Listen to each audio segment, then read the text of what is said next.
All right, let's jump right in. Today we are diving deep into a book that has been a total game changer for so many people when it comes to self-improvement.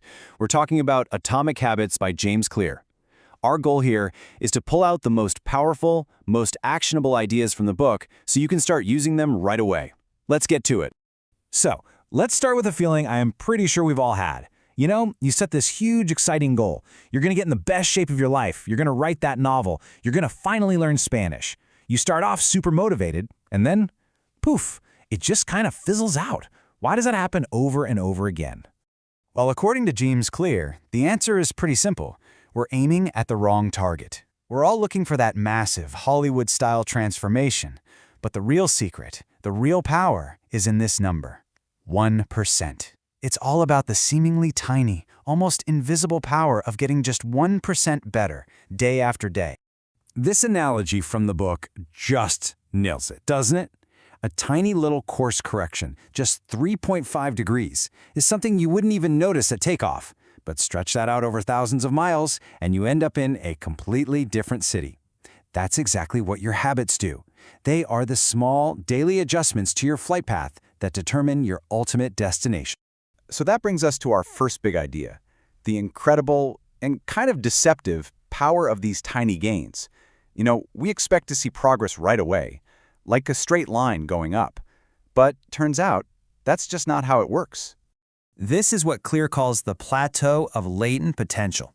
Think about that stonecutter. For the first 100 hits, it looks like absolutely nothing is happening.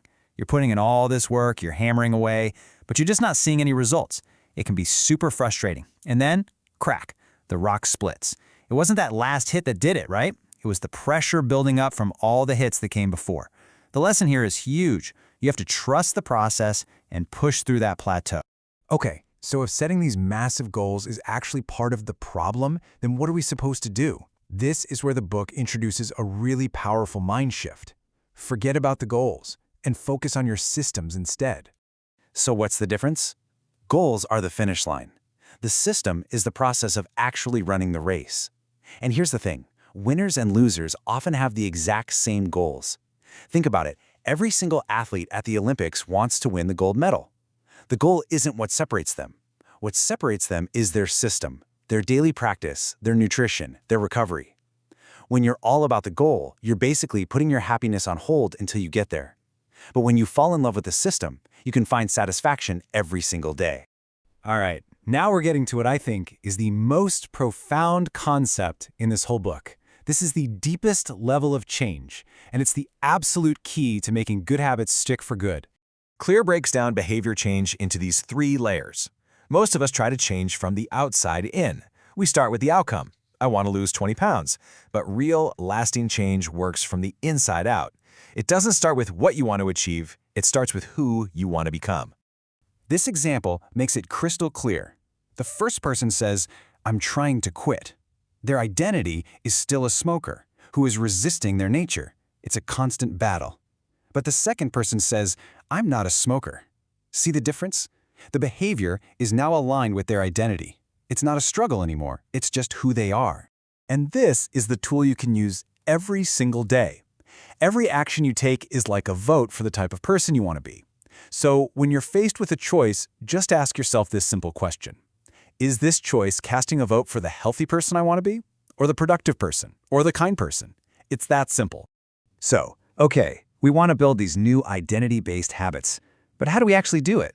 Well, this is where Clear gives us a super practical 4-step framework. Let's break it down.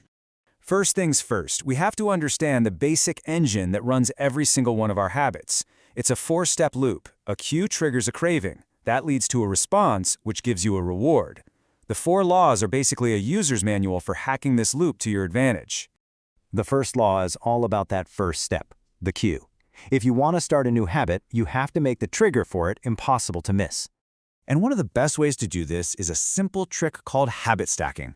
You just find a habit you already do without thinking, and you bolt your new habit right onto the end of it. So after I pour my morning coffee, I will meditate for 1 minute, or after I take off my work shoes, I will immediately change into my gym clothes. It's so simple, but it works. Okay, law number 2 is about the craving. Let's be honest, we're all driven by dopamine. If we think something is gonna feel good, we're way more likely to do it. So, we have to make our good habits more attractive. A brilliant way to do this is with temptation bundling. You're basically linking something you need to do with something you really want to do. For example, I only get to watch my favorite Netflix show while I'm on the exercise bike, or I can only listen to my favorite podcast while I'm doing the dishes. You're making the habit you need to build something you actually look forward to. Now for law number 3, and this one is crucial. Make it easy. Our brains are fundamentally lazy. They're wired to conserve energy. So, we naturally drift towards the path of least resistance. You have to lower the friction for your good habits. And the perfect tool for this is the 2-minute rule. Whatever new habit you want to start, scale it down so it takes less than 2 minutes to do. Read every night becomes read 1 page. Do 30 minutes of yoga becomes take out my yoga mat. The point isn't to get results at first. The point is to master the art of just showing up. Make it so easy you can't say no. And finally, the 4th law. This is the one that closes the loop and makes you want to do it again. You have to make it satisfying. And the key word there is immediately satisfying. See, the problem with most good habits, like working out or eating healthy, is that the reward is way off in the future. Our brains didn't evolve for that. They want to pay off now. So you have to create one. The paperclip strategy is a perfect example. Say you have to make 25 sales calls. You put 25 paperclips in one jar, and every time you make a call, you move one clip to the other jar. That little action gives you a small, immediate, visible sign of progress. It feels good, and it makes you want to do it again. Now, one of the most brilliant things about this whole framework is you can just turn it on its head to get rid of the habits you don't want. It's just the inversion of the 4 laws. To break a bad habit, you do the opposite. You make the cue invisible, you make the craving unattractive, you make the action difficult, and you make the reward unsatisfying. Want to stop mindlessly scrolling on your phone in bed? Make it invisible. Charge in another room. Simple as that. Phew, okay, we've covered a lot, and it might feel like a lot to take in at once. But the book brings it all home with one very simple, very human, and very forgiving piece of advice. This is it. This is the golden rule. Because look, perfection is a myth. Life is going to happen. You're going to get sick, you're going to have a bad day, and you are going to miss a workout or a practice session. It's inevitable. The key is that 1 mistake is just an outlier. 2 mistakes is the beginning of a new habit. So the rule is simple. Never miss twice in a row. And that brings us right back to the beginning. It all comes down to this single question. It's not about some massive, life-altering change you make overnight. It's about casting one small vote today